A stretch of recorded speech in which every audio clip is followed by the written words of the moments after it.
Hi friends, നമ്മുടെ പുതിയ വീഡിയോയിലേക്ക് സ്വാഗതം. അപ്പോൾ നമ്മൾ ഇന്ന് ഉണ്ടാക്കാൻ പോണത് തട്ടുദോശയാണ്. അപ്പോൾ അതിലേക്ക് ആവശ്യമായ അരി ഉഴുന്നും വെള്ളത്തിലിട്ട് വെച്ചിരുന്ന് അതുമായി കുറച്ച് ഒരു കയ്യിൽ ചോറും ഇട്ട് നമുക്ക് കുറച്ച് പാകത്തിന് വെള്ളം ഒഴിച്ചിട്ട് അരച്ചെടുക്കാം.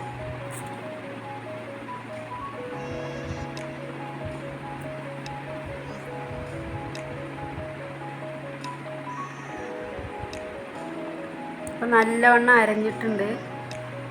നമുക്ക് അത് ഓരോ ഘട്ടമായിട്ട് അരച്ചെടുക്കാം. പാകത്തിന് ഉപ്പിട്ട് കൊടുക്കാം.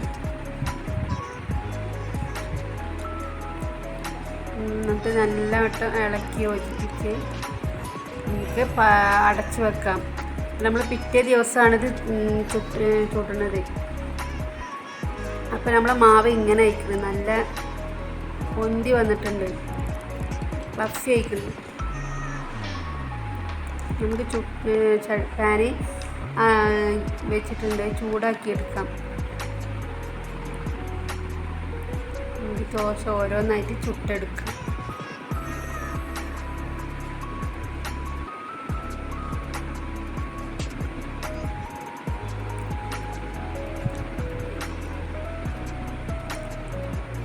നല്ല അടിപൊളി നല്ല സോഫ്റ്റ് ആയിട്ടുള്ള തട്ടുദോശ ഇവിടെ റെഡി ആയിരിക്കണേ.